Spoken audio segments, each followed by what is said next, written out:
watching. I'm Tom Llamas. Have a great night.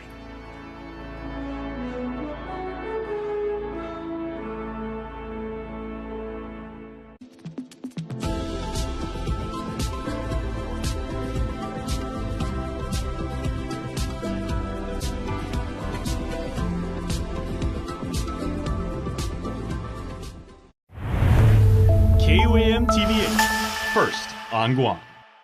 KUAM News headlines are presented by Calvo's Insurance, protecting Micronesia for 85 years. Matson and the Adai Itano program. Apply at matson.com and McDonald's of Guam. I'm loving it.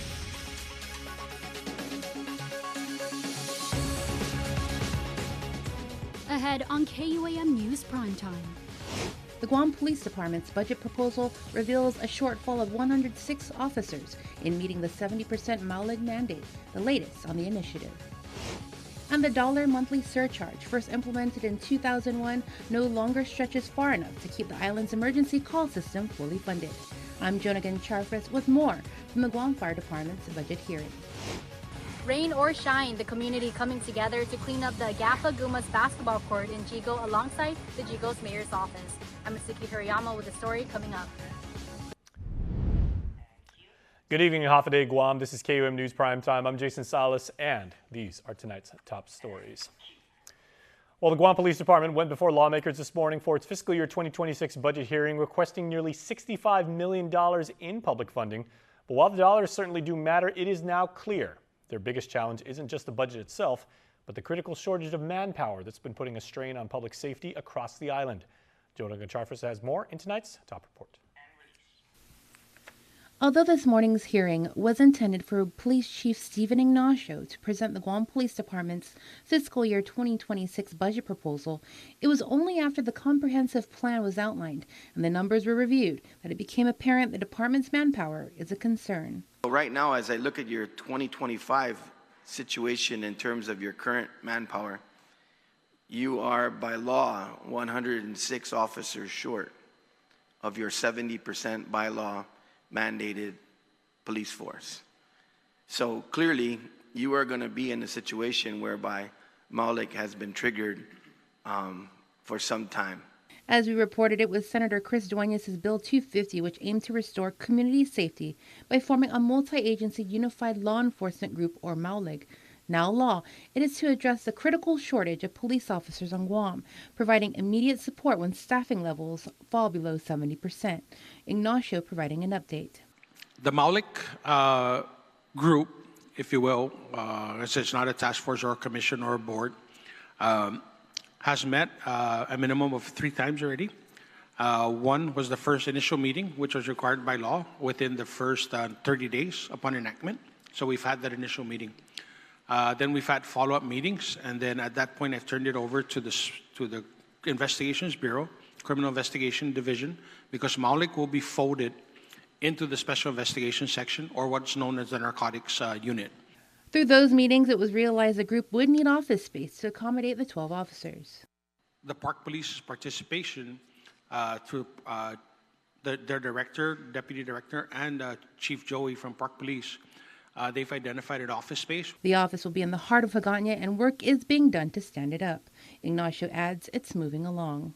I already have a draft MOU on my desk that I'll be reviewing. It'll be a single MOU entered by and between the Guam Police Department and the different members of the Maulig task force. Once I get the names of the officers that are coming in from the other agencies, because they will be sworn in and deputized as a Guam Police Department officer, I have to meet the requirements of a GPD officer.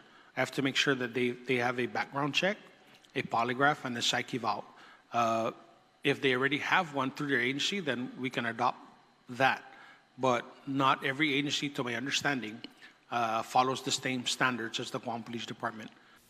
The close to 3-hour hearing covered many questions and concerns from lawmakers, and we will continue to break it down over the next few days.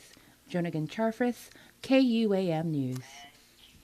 And there's more to report about public safety now. As with the fire chief and assistant fire chief seated before lawmakers on Wednesday afternoon, the Guam Fire Department laid out its annual budget request, in which they emphasized the need to raise surcharges for certain services and the recent acquisition of 4 more ambulances. Once again, Here's Joan. Guam's next generation 911 system is working, but at a cost that the Guam Fire Department says is getting harder to cover. GFD Chief Darian Burrier. We intend on meeting with the Public Utility Commission to seek an increase from the current E911 surcharge. To this end, I have our recommended fees and fines scheduled update, and I'm ready to present this to the body to create legislation implement as soon as possible. The $1 monthly surcharge, first implemented more than 2 decades ago in 2001, no longer stretches far enough to keep the island's emergency call system fully funded. GFD is asking to raise that surcharge by at least $2 more per month to help pay the $2.9 million needed for the system maintenance, costs that were not included in its $39.9 million fiscal year 2026 budget request. Without the increase, GFD risks falling deeper behind. Chief Burrier says the department is already $500,000 to $700,000 behind on 911 system payments this fiscal year alone. But it's not just about 911. GFD is also looking at other ways to boost revenue, such as increasing the fire inspection fees. Our fees and fines are antiquated and far below the industry standard for communities in economies of our scale. For example, it costs $35 to conduct an inspection for a small storefront, while it costs the same amount to inspect any one of our Tumon hotels. At Wednesday's budget hearing, lawmakers voiced support for the potential surcharge increase. Senator Chris Dueñas, who chairs the Finance Committee, says it may be the only realistic option to keep Guam's 911 system reliable. GFD's total budget request for the coming year is just under $40 million, with nearly 95% of that amount going to pay personnel. But the department is also investing in equipment. The GFD recently adding 4 new ambulances to its fleet, boosting the total to 6 in service, with 9 others still serviceable. These ambulances have arrived and are now serving the citizens of our island. We continue the process of procuring required supplies and equipment that will assist in the full implementation of our paramedic initiative. For now, the decision to raise the 911 surcharge rests with the Public Utilities Commission, and GFD plans to file its petition in the coming weeks. Until then, the Guam first responders say they're doing everything they can to keep the island safe. Jonigan Charfris, KUAM News. All right, thanks so much, Joan. We'll get back to Guam news in just a second, but now to that bipartisan outrage after Democratic California Senator Alex Padilla was forcibly removed from Homeland Security Secretary Kristi Noem's press conference.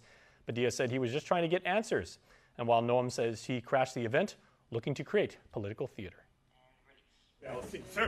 Sir. Tonight, chaotic moments during a press conference by Homeland Security Secretary Kristi Noem in L.A. To every single person that has been able to do this. It all began when California's Democratic Senator Alex Padilla started interrupting her from the back of the room.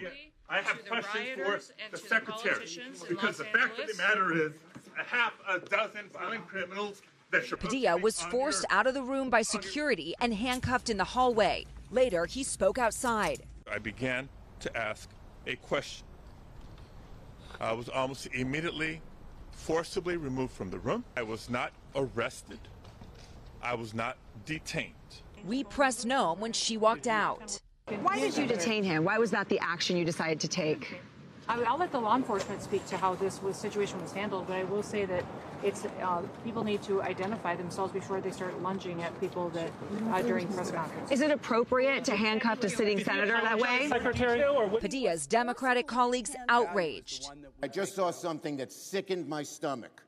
The manhandling of a United States senator. We need immediate answers to what the hell went on. Well, tonight, the White House saying Padilla stormed a press conference, that he wanted attention and blasting it as an immature theater kid stunt. Noem saying she later met with Padilla. We sat down for 10 to 15 minutes and talked about the fact that nobody knew who he was. If he had requested a meeting, I would have loved to have sat down and had a conversation with him. That coming into a press conference like this is political theater. If this is how the Department of Homeland Security responds to a senator with a question, you can only imagine what they're doing to farm workers. And tonight, just 24 hours after video showing ICE agents tracking down a farm worker in a field, President Trump acknowledging his crackdown on illegal immigration impact businesses like farms and hotels. You go into a farm and you look, and people don't, they've been there for 20, 25 years, and they've worked great, and the owner of the farm loves them and everything else, and then you're supposed to throw them out, and you know what happens? They end up hiring the people, the criminals that have come in. So we're going to have an order on that pretty soon, I think. We can't do that to our farmers, and leisure too, hotels. All after protesters opposed to ICE immigration enforcement operations clashed with police in LA. Mounted police at one point appearing to nearly trample people, while a curfew and state of emergency were declared in Spokane. Back to Guam news now. For nearly 8 decades, the people of our island have carried the unseen burden of the lasting impact of nuclear fallout from United States testing in the Pacific. From 1946 to 1962, dozens of nuclear detonations took place, and evidence confirms radioactive fallout reached our shores, exposing residents to harmful radiation. The National Academy of Sciences has declared the people of Guam to be downwinders, a term used for communities affected by nuclear fallout. But despite this official recognition, Guam has never been included in the Radiation Exposure Compensation Act as a federal program meant to provide help and compensation for victims of radiation-linked illnesses like cancer and lung disease. That program expired in July of 2024, leaving survivors and families here without support while illnesses continue to claim lives. PARS, led by Robert Celestial, is calling on the U.S. Congress to re-authorize money. It's about long overdue recognition, justice, and healing for the people of our U.S. territory island. All right, everybody, we're going to take a quick break, but coming up on Prime Time, June is Pride Month, and we continue with our weekly series highlighting LGBTQ plus changemakers whose stories inspire and empower. Stay tuned. The live stream continues. You're watching KUAM.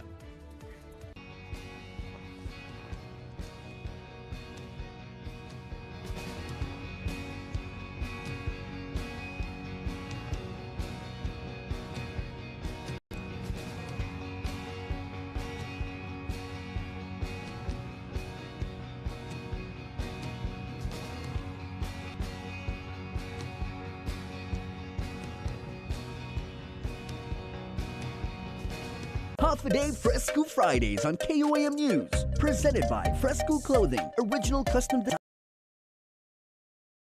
in Hagåtña, just across from the Gatti Shopping Center. Win one championship, you're celebrated. Win twice, they call you a hero. 3 times, they say words like legend and dynasty. 4, 5, 6 titles, they'll say enough is enough. But when you've won it all 7 times, what's left to say? The trophy speaks for itself. Introducing the full lineup of Ram trucks. Ram, 7-time winner of Motor Trend's Truck of the Year. Summer's here, Guam. Get ready for sun-soaked days with Kmart. From beach gear to backyard barbecue essentials, Kmart has it all at prices that keep your wallet cool. Stock up on snacks and fun kids activities to keep them entertained. Kmart is Guam's one-stop shop for summer fun. Plus, military and frontline workers save more with our exclusive discounts every day. Shop now for your summer essentials at Kmart, the 24-hour superstore. Summer vibes, Kmart style.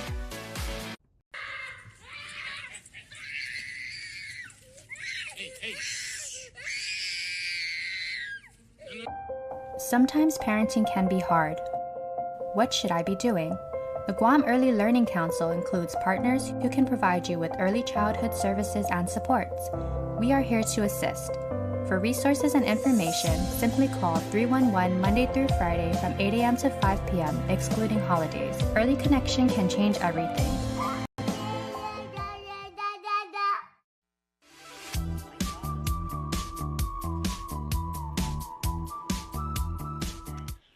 Welcome back, everybody. We continue our Pride is Universal series, and tonight we introduce you to Mama Char, a vibrant, unstoppable spirit who refuses to be boxed in. He lives his truth boldly, fully, and unapologetically, embracing every part of who he is. And while he shines in his own authenticity, he also hopes the world becomes a kinder, more accepting place where everyone feels free to do the same. Hi, my name is Mama Char. Most of my friends do call me Char or Charlie, or if you are my parents, they call me by Charles. And I can't get rid of that, so you gotta deal with it. With With a personality as bright as the sun, he best describes himself as a unicorn. It's because I'm a rare find. Okay. A rare find indeed, Shar is known for his incredible talents as a makeup artist, singer, and an impressive bowler. The only reason why bowling has always been there because it's how my parents met. And so they met in the bowling center, and then obviously us, the children, after we took on the sport. And so I have been bowling ever since I was 11. I got into the national team for Guam in 2006. I have represented our island in so many tournaments. And while Shar was doing that, the music came along that admits it's always been there with great mentors since the 7th grade. Music has gotten me very far. You know, I'm very, very blessed. With makeup, it comes organically, recalling the moment in 2011 when Shar met House of Diosa, a safe space, if you will. I got to meet some very interesting characters, and one of those characters goes by the name of Miss Wilhelmina. She is what we consider in the LGBT world as your drag mom. And this is somebody who takes you under their wing and they teach you the ways of the gays, if you will. And so she is a beautiful transgender woman who taught me a lot about makeup. He loved the fact that these amazing human beings are able to transform. Drag is art. It is a self-expression. And so these beautiful women, beautiful individuals, they go out on stage and they perform and they are not themselves. And what I mean by that is they become something utterly different and very inspiring. It's just nice that I'm able to have these different avenues of, I guess you can say, not only being so creative, but I also have ways to meet new people. And yeah, so shout outs to my house. If it wasn't for them, I would not also have been so open as well. Yeah, so it's been quite a interesting journey. And how do you use your voice and your skills to inspire others, especially your youth, and maybe those who are exploring their identities or haven't gotten to that point yet where they're ready to come? Ooh, that is a very, I don't want to say it's a tough one. I just want to say, if you are, so I'm getting goosebumps already. If you are exploring about who you are and what you want to be, take your time. Be warned though, there are going to be those who will try to destroy or break down your bricks of what you're trying to build, but you got this. You got this. And I'm talking directly to you. I'm not sure who, but I just want you to know that you got this. Take your time. Find your circle. And you will. You absolutely will. You just have to open your mouth when you talk, okay? You can't just sit there and be quiet. And if there is something he wished more people understood or did? Be more open-minded. And I say that with so much love. Because you don't know if the person that you're close with or the person that you have ties with is part of the LGBTQIA, but they're scared to come out to you because of what you think. This goes to everyone. Who you meet people who are like, oh, I am, but my parents don't know. Usually the number one case. But you'd be surprised that your parents do know, honey. my parents knew. It was so funny. But yeah, that I wish there was more open-mindedness in those who are not in the community, if you will. I wish there was just more understanding. I wish there was more empathy, you know? Because we're just trying to live our lives. And with the current political climate and the new administration's stance on certain issues and the changes that have been occurring, he knows something is very wrong when it's affecting so many. There's just a lot of those who still feel that what's happening is okay. And I'm like, it's not okay. It's affecting our future. What I mean by that, our children, you know? It's affecting our schools. It's literally affecting your neighbor. It's also affecting my mom, who's a green card holder. It's affecting my dad, who gets Social Security, who also gets Medicaid. I wish I can do more because I don't have that power. And I'm sorry, I don't mean to get emotional. But when people around you are getting hurt, then also yourself, and then your government, it just sucks. It just sucks that we voted someone who is in office who's supposed to lead our country is destroying our country. What message would you have for, because obviously Yeah. strong support system? You know, I think the only message I can tell a lot of those who are very close to me is thank you. Thank you for accepting me. Thank you for allowing me to be myself. Thank you for guiding me. Thank you for correcting me. Thank you for keeping me in check. Thank you to my parents who brought me into this world. Oh my God, I'm crying again. You know, and just thank you to there's just so much love in this world that a lot more of us need. And it's not just our community, it's everyone. You know, kindness goes a long way.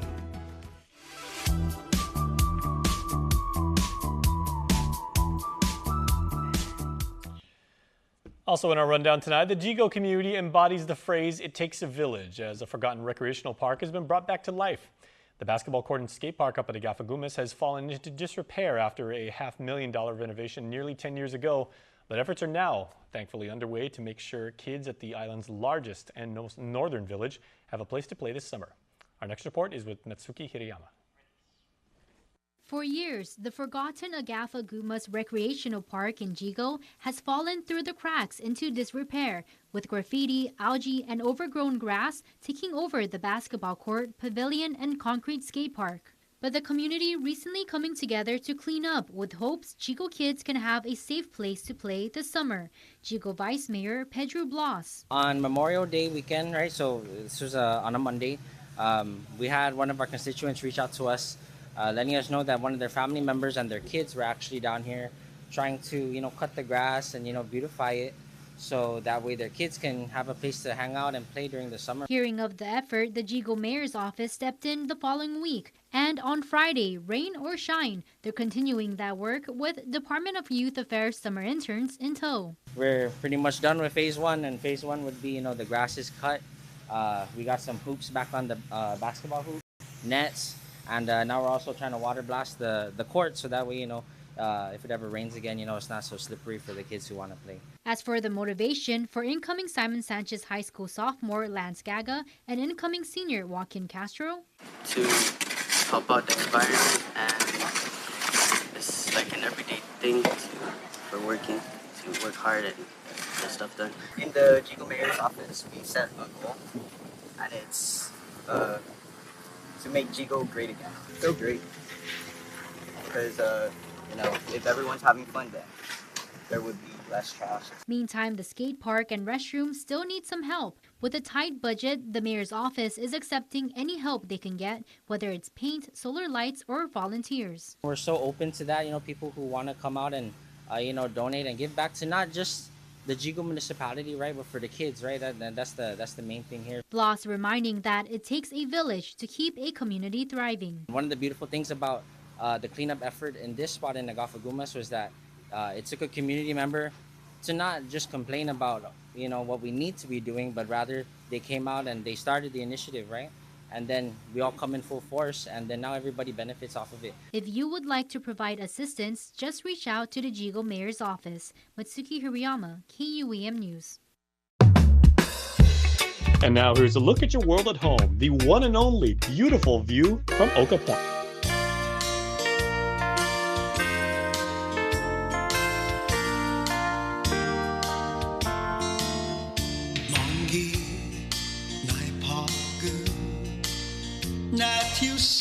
Superspeed your life with Docomo Pacific Fiber Internet.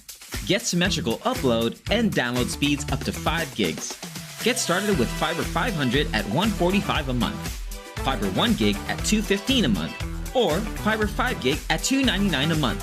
Plus, get 2 SuperPod 6Es with any plan, and a free EcoFlow River 3 and bonus welcome kit with 1 gig and 5 gig plans. Experience tomorrow's islands today with Docomo Pacific Fiber Internet.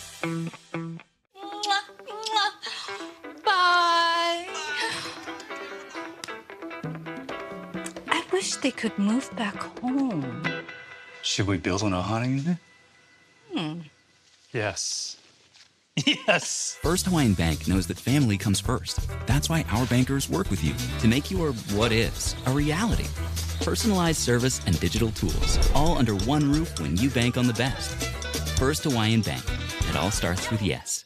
Pizza Hut is about to hook you up with more of what you love. Because when you order any pizza, we'll hook you up with a free pizza later. That's a pizza now and a free pizza later. Get even more with the Hut Hookup. Order now, only on the Pizza Hut app. No one out-pizzas the Hut.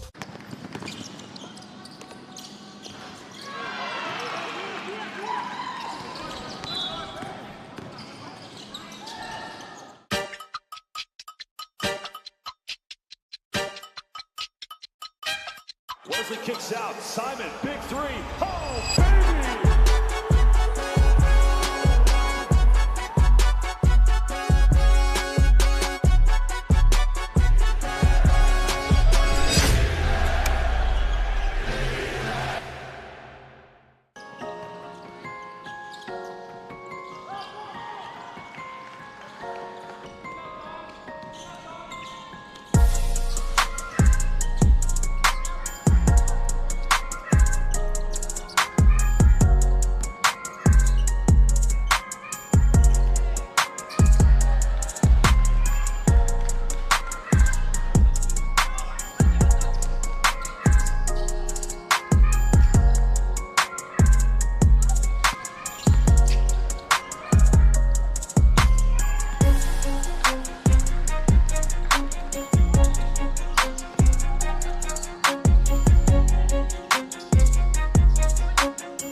Wesley kicks out. Simon, big three.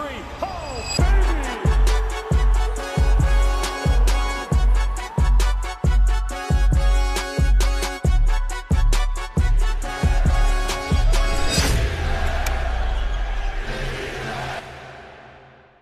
Being stationed on Guam, there is much to do on the beautiful island. But before you pack, sanitize any household items and leave any organic materials behind to prevent the introduction of invasive species. If it's not native, it could be invasive. Leave invasives behind. New training location confirmed. The Mariana Islands.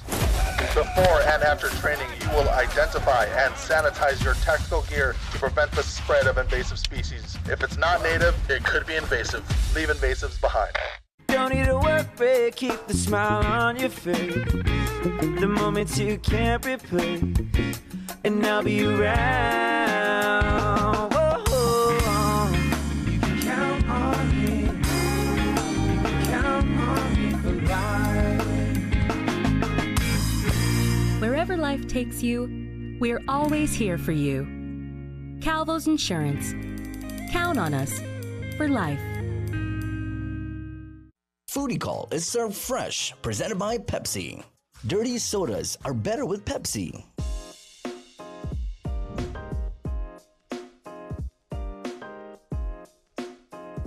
Howdy guys, welcome back to another edition of Foodie Call. I'm Kobe. I'm Shaylee. And today we're back at Physico checking out their dirty sodas. We have the 7-Up with strawberry syrup and milk. This is Dr. Pepper with strawberry syrup, coconut syrup, and milk. We have Mountain Dew with mango syrup. That one sounds really good. Root beer with vanilla. And then of course our finale, the Pepsi with vanilla. Oh. As someone who loves strawberry, this might be my favorite thing ever. It's like shave ice in liquid form. Yeah. Okay, so this is the root beer and vanilla classic root beer float. That's a root beer float. Yeah, it tastes exactly like a root beer. This one I'm excited for. Mango is my favorite. Okay. It's like a mango ice cream. Yes. drink. Next one. Dr. Pepper. Dr. Pepper. This one has strawberry and coconut in it with milk. Oh, you go first. Let's try it. Pretty good. Oh, that's good though. All right, and for the finale. For the finale. We have Pepsi with vanilla. Yeah, I like that. All right, guys, that wraps up another edition of Foodie Call. Thank you to our friends at Pepsi for taking care of us, and of course to our homies over at Physico. Be sure to check them out. The location here at Donkey is open from 10 a.m. to 10 p.m. every day. And then the one at Agana Shopping Center is open Monday through Saturday, 10 a.m. to 8 p.m. And then Sunday, 10 a.m. to 6 p.m. Be sure to check them out because dirty soda is always better with Pepsi. Bye. Foodie Call is served fresh, presented by Pepsi. Dirty sodas are better with Pepsi.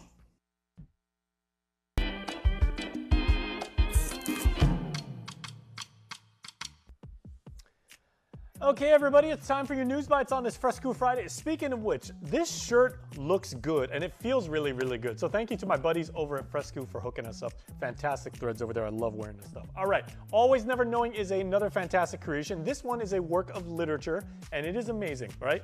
Saturday, June the 14th over at Deuce It from 10 to 12. Make sure to check it out because this is an original story. It is creative. It is entertaining. It is wonderful. And we want you to get a signed copy of the book. The value on that is off the charts. All right.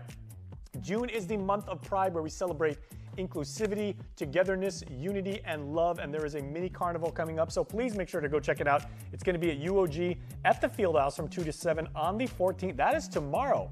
So make sure to check it out because we celebrate Pride and it is a fun atmosphere, positive all the way around. And then Freedom Rocks is coming up, so make sure to get that on your Google Calendar because on July 4th down at Polaris Point, there is going to be Johnny Sweet, there is going to be Shantae, and they are both going to be live music. Go there, have some really cool things to eat, do face painting, hear some music, and then get ready for the fireworks that night. As for the current moment, please everybody, be safe. Now, let's get over to your birthdays.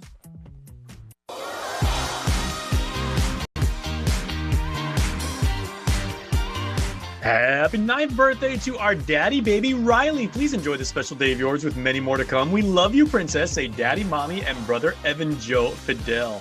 And also on Friday, Amen Matisse Gilliam, who celebrates birthday number 3. Happy birthday, boy, your shout out says, and you are so love your Gilliam and Guzman familias. I don't know what I've been told. I don't know what I've been told. Someone here is getting old. Someone here is getting old.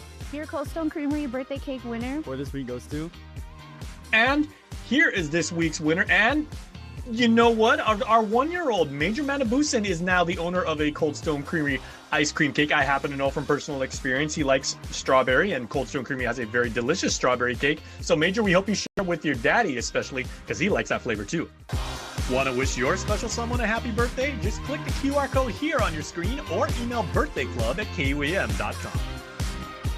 And that is a great way to end the show and end the work week, everybody. Please have a fantastic weekend. There's a lot going on around the island, so whatever you do, please be safe, please be cool, please take care of each other. Mitsuki Hirayama's got you covered for Weekend Edition. We will see you on Monday.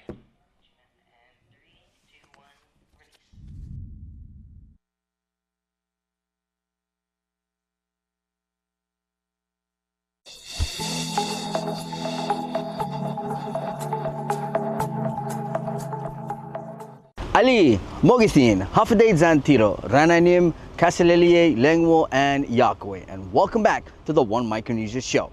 In this episode, We're gonna go all out on nothing micro about Micronesia. Now, first up, we do a sit down with cast and crew. We sit down with Sultry and Lala to talk about what this show is bringing to Guam. It's nothing micro about Micronesia, and here with me today, I do have Sultry and Lala with me today. Thank you guys so much for taking the time. I know you guys probably just landed, was it yesterday? Yesterday morning. From Saipan? Yes. Yeah. How was Saipan, by the way? It was so beautiful over there. I had been to American Samoa 2 years ago, and it reminded me so much of it, so it felt like home, you know.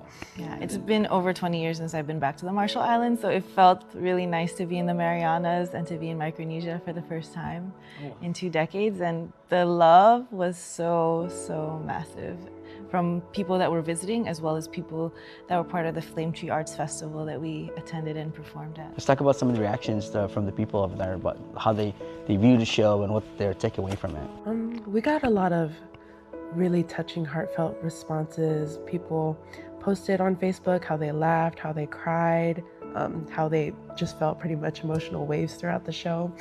I think the biggest thing of all was that people were seeing their own people on stage, and I think that was the most touching part. Yeah, we had a soft opening on Thursday that played the full show, the 60-minute, and then we had a break on Friday just to vent and connect with the community, and Saturday and Sunday we did half of the show, the first half and the second half. And during the soft opening on Thursday, there was such a beautiful reception of leaders, voyagers that were coming from Guahan that came by canoe, and people from many different cultures resonating, people that have visited the Micronesian islands, but also folks that have never been to some of these islands, really eye-opening experiences for them. And one big takeaway, I would say, from people that don't identify as Micronesian but are from Micronesia was that trying to find and fight the internalized racism and finding pride within the umbrella term of Micronesian and not just like siloing into our ethno-linguistic groups, because a lot of folks who are not from FSM have been told to not claim Micronesia as a region. So it was beautiful to see that shift, and a lot of people of all ages were crying. And the children, by Sunday, they were reciting the play verbatim, because some of them had seen our rehearsals and some of them had seen the Friday show or the Thursday show, and so it was nice to hear young kids just like repeating their lines after seeing it just once. Talk about how it all started, the idea to bring this story to life. Yeah, I'll touch on that. So Ova Saupeng and Leilani Chan are our artistic directors. Leilani Chan is our founding director. And the two of them really saw the value in highlighting Micronesian stories. So they started with they started with Masters of the Current, which is a previous show. And that toured around 2017 to 2022. And that made its way here in Guahan. This is the offshoot. Nothing Micro Micronesia is really diving deeper, because once the community was able to see the show, they felt there was more to share, especially particularly around the policing of Micronesian youth in Oahu and the discrimination that's happening as more people come for medical relief and more people come for education, and because of climate change, not being able to access fresh water is definitely something many of our islands are experiencing. So that larger population coming in is creating some dynamics within the local and indigenous populations of places like Oahu. And so they felt it was necessary to highlight that story. And so what we've done is even during Masters of the Current, but as well as our development for Nothing Micro About Micronesia, we've been doing workshops from California to Oahu to Big Island, working with intergenerational communities, church groups, schools, community organizations to gather stories, to ask for permission to highlight and amplify their experiences through these narratives that are now shown in the play. So a lot of these, some of these lines, majority of the script are direct words and inspirations from our workshops, as well as Ova and Leilani's visit to Micronesia, and many of our participants who are from these various regions all over the region of Micronesia. So it's not just one story. We try to cover as much as possible. It's not every story as well, but it's pretty broad sweeping. And how's the experience been for you in being part of? Oh my goodness. So I was finishing up one of my productions over at Windward Community College, and my mentor, Tari Kinoshita, was the one who recommended me for this play. They needed someone to replace Soso, the character that I play now. And that's pretty much how I just got into this production. I had hesitated on taking the part of Soso because I'm not Micronesian. But when I opened up to one of our cast members about it, she said it was important as a Polynesian for me to play this role so I could unite the Polynesian and Micronesian communities. I also like to think of it as my way of, how should I say, maybe like apologizing or advocating for my like Hawaiian voices.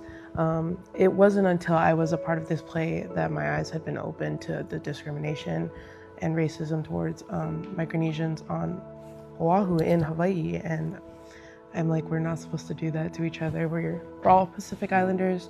We all come from the same oceans. We're all from islands, you know? So that's pretty much what this experience has been for me. All right, well, before we getting towards the end here, I want you guys to sell the show, but sell it in 3 words. What would it be? I'd say representation. I'll take the 3 words. I'll say making lasting impact. Ladies, before I let you guys go, any closing remarks, anything you guys want to leave with the people of Guam watching right now? I'm really grateful for this opportunity to help advocate for Micronesian voices. I'm grateful for the team that put this together, and I'm grateful that people are coming to see our show. You know, it really means a lot that like we're here for them.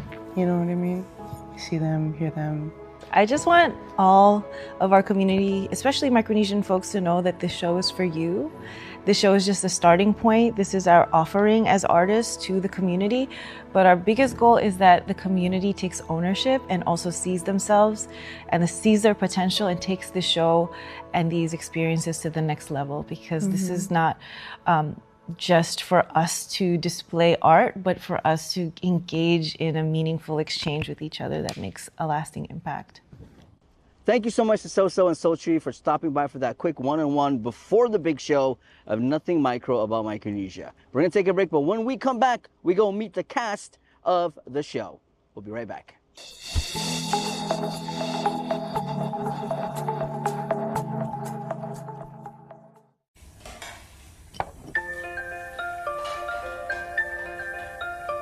Honey, do you want some milk? Do you ever wonder how your favorite products make their way into your local stores? Most arrive on state-of-the-art Matson vessels that transport containers of food, household items, equipment, and supplies into the islands every week. Because we know that you depend on us, we work closely with our partners to ensure that our shipments arrive on time, all the time, so you can find your favorite products when you need them. We transport the region's most precious cargo that supports successful businesses and promotes a better quality of life for our families. Matson is proud to have been the hometown shipping carrier for Guam, the CNMI, and Micronesia for the past 25 years, and you can count on us to be here for generations to come.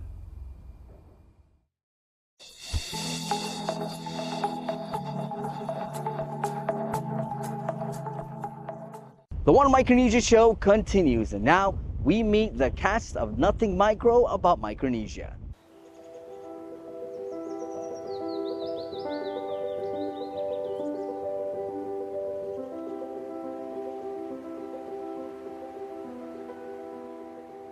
We caught up with a cast of Nothing Micro about Micronesia, a powerful ensemble of voices bringing truth to the stage. Each of them carries a piece of our shared story, the struggle, the displacement, the deep pride of being from the islands.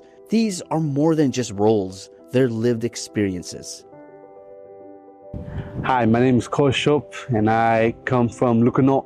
My family lives in Weno at the moment, and I play Kai in Nothing Micro about Micronesia. Kasadelia. My name is Tristan Cassienri, and I'm from the beautiful islands of Pohnpei. And I play Freedom in Nothing Micro about Micronesia. Fede Rerenim. My name is Kathy. Kathy Martin. I'm from Chuk, and I play Mama Kiwin and Tinana, the grandma, in the play Nothing Micro About Micronesia. I was not really adamant on joining. I thought it was kind of fake. I thought it was inauthentic because I see a lot of misrepresentations of me and our people, especially in Honolulu.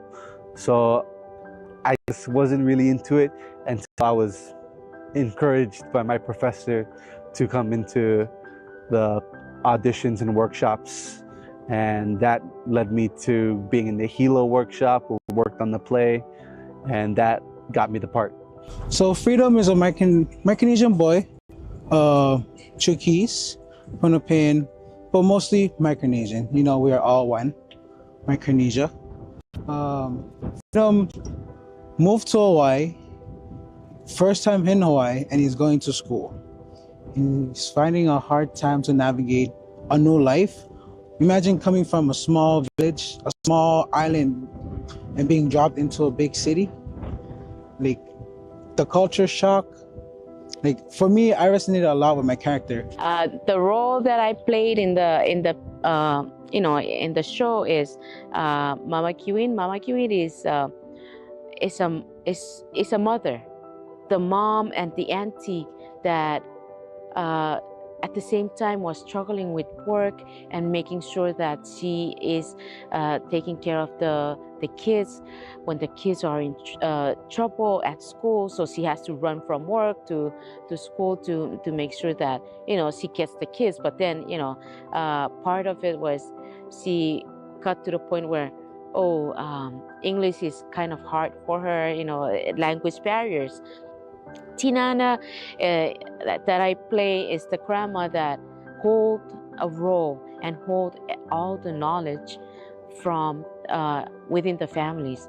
It might be someone that had already done work forever, long time, but then she chose to be home because she wants to take care of the home, the village, the island, and she has all the knowledge to share with everybody else, especially the young ones. So we want to play that because many times our young ones, youths, when you need something, when you can't find the answer, those are the ones that you need to find the answer from. Yeah.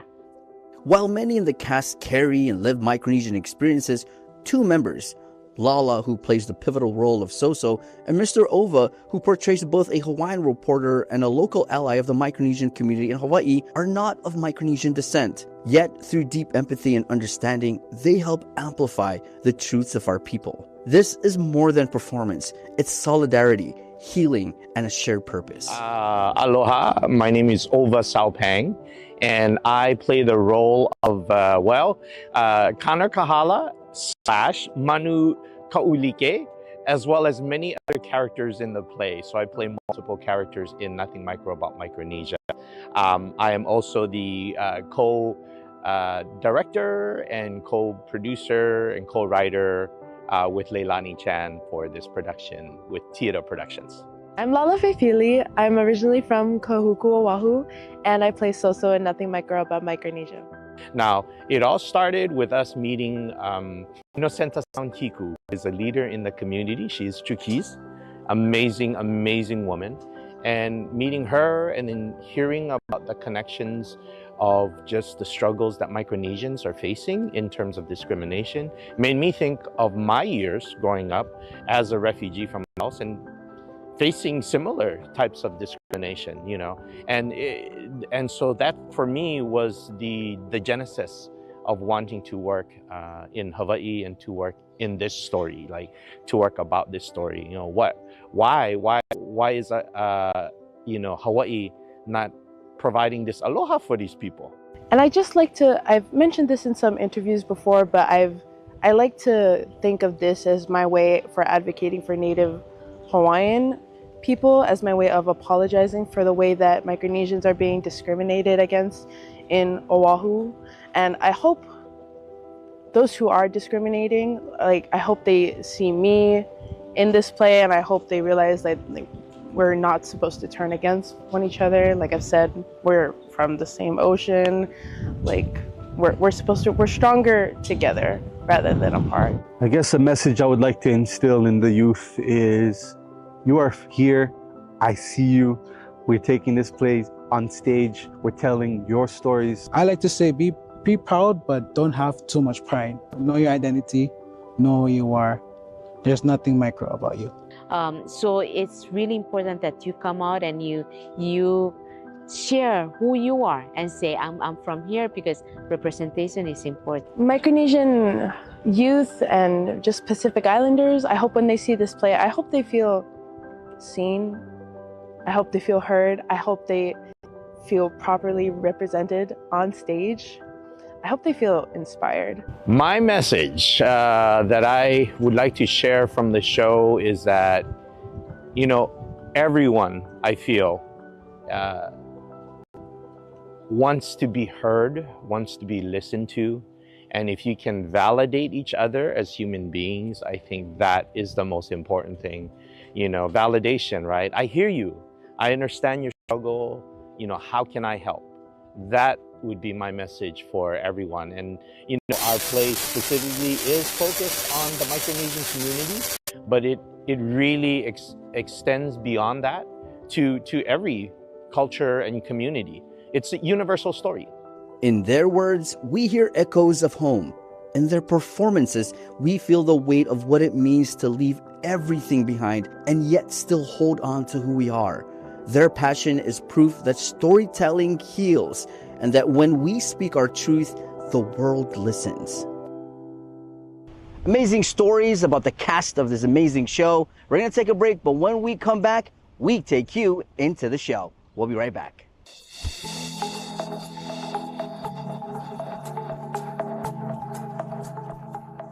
Guam's auto appearance specialist, Elegant Reflections, has been providing the automotive industry with professional detailing and car care products at its highest quality, from complete detailing, full interior detailing, exterior detailing, headlamp restoration, hand washing, seat and carpet shampoo, engine degreasing, undercarriage cleaning, paint sealant, fabric protection, paint oxidation removal, and so much more. Visit us at our new location. Call 646-5555 for an appointment. Elegant Reflections, Guam's auto appearance specialist, over 20 years of experience. Taco Bell brought back crispy chicken nuggets, and I can't believe how good they are. Why can't you believe it?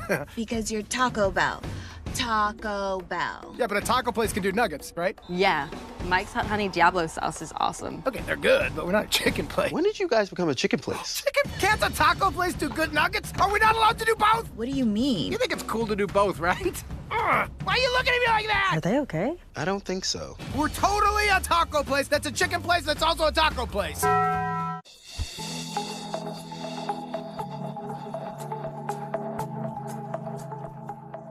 The One Micronesia show continues, and now we take you to Nothing Micro about Micronesia, and then after, we'll get some reactions from the crowd.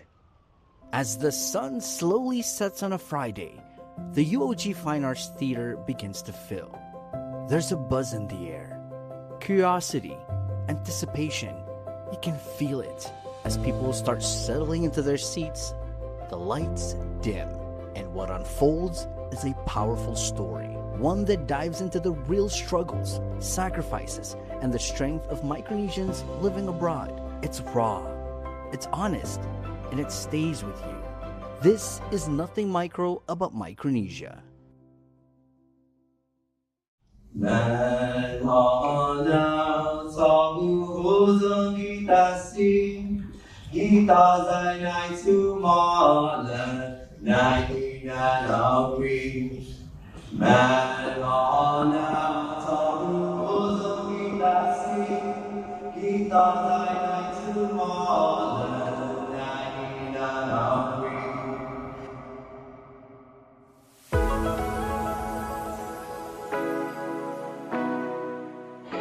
I didn't do anything. This guy was following me. Freaking micro.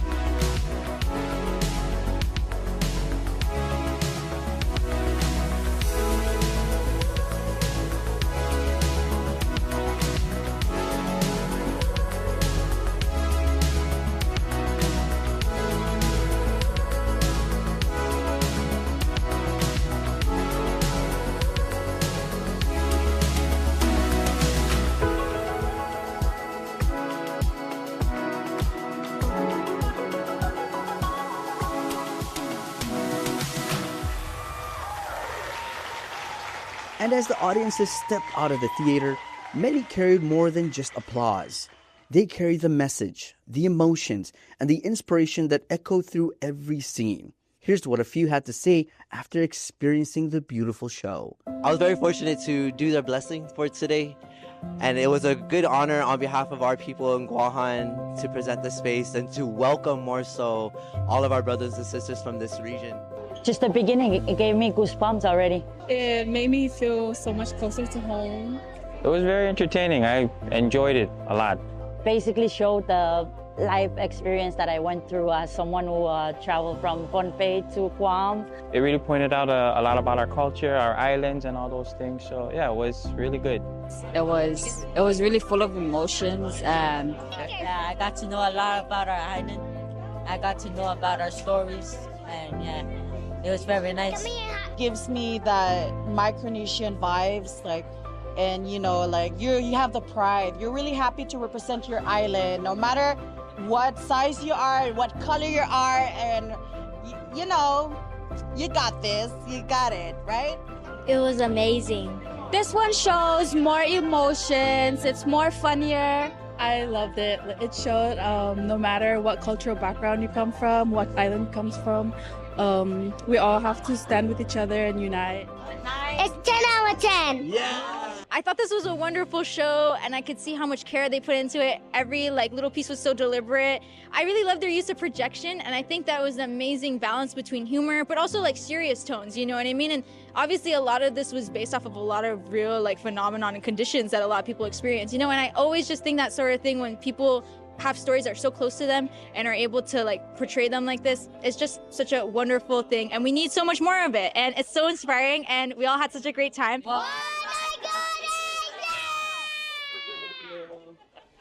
Tonight wasn't just a performance. It's about pride, resilience, and the power of storytelling.